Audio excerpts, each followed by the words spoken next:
Hey everyone, so today I will be recreating the Ebola vaccine, basing this on the rVSV-EBOV.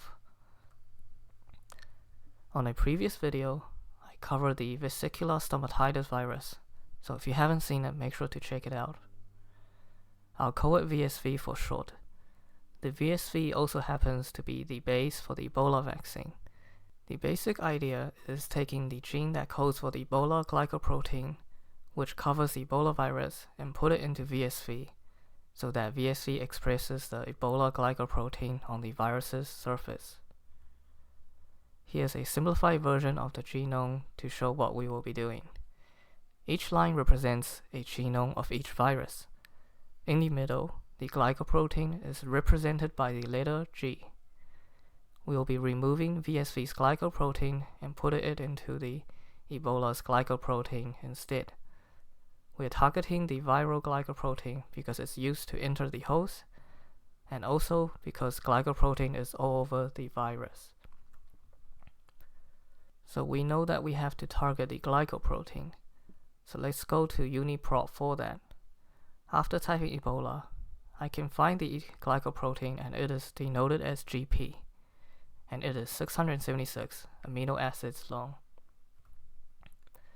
Next, we're going to find the virus on NCBI. There are lots of Ebola viral genomes, but I'm going to go for the reference genome since it's complete.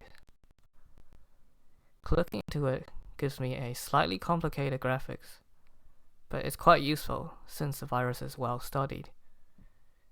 We know that the glycoprotein is in the middle of the genome, and right in the middle is GP, but it doesn't give me the length I want. Moving down and hovering my mouse over each of them, and bingo. It shows me that MP066246.1 has 676 amino acid length, the same as earlier. Each amino acid uses 3 bases, and 3 times 676 is 2030. It also tells me another important information, the location of the glycoprotein. It starts at 6039 and ends at 8068. The bottom red arrow gives me the DNA sequence as well as the NCBI accession ID. Now I'm going to benchling. After creating a new project, I'm going to import the RNA sequences. I do this by entering the accession number we found earlier into the database tab. After it loads in, I realized that the automated labeling was not perfect. I had to label it myself at the glycoprotein position we saw earlier. After that, we can copy it with ease. Next, let's look for VSV at NCBI virus. I went for the third option down the list because the 2 above were both mutants, and I'm unsure what alterations were made with them. I want a functional virus. I also load up VSV on benchling with the appropriate accession ID. VSV is a fairly simple virus. Everything was labeled quite well, and I immediately found the VSV glycoprotein. Now, after selecting the VSV glycoprotein, I'm going to delete it. Next, I'm going to copy the Ebola glycoprotein and paste it in this exact location, and we're done. I wish benchling has a create faster function, but otherwise we now have a genome of a recombinant VSV Ebola glycoprotein vaccine.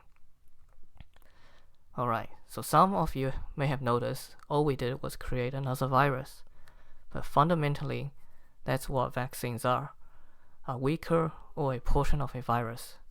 So what was the point of all this?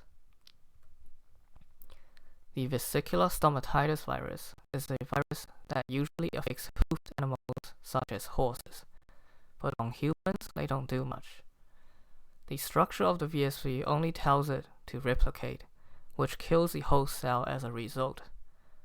What makes Ebola so deadly are because the additional proteins it has on top of the replication.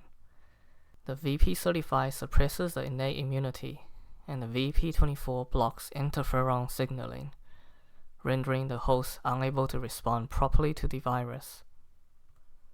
The first thing the immune system sees are the glycoprotein on the surface of the virus. By putting Ebola's glycoprotein on a relatively harmless virus, we get to train our immune system to recognize Ebola without the immune evasion abilities of Ebola. This is probably one of the simplest vaccines out there, but it's also quite effective. Otherwise, that's all for today. Thank you for watching.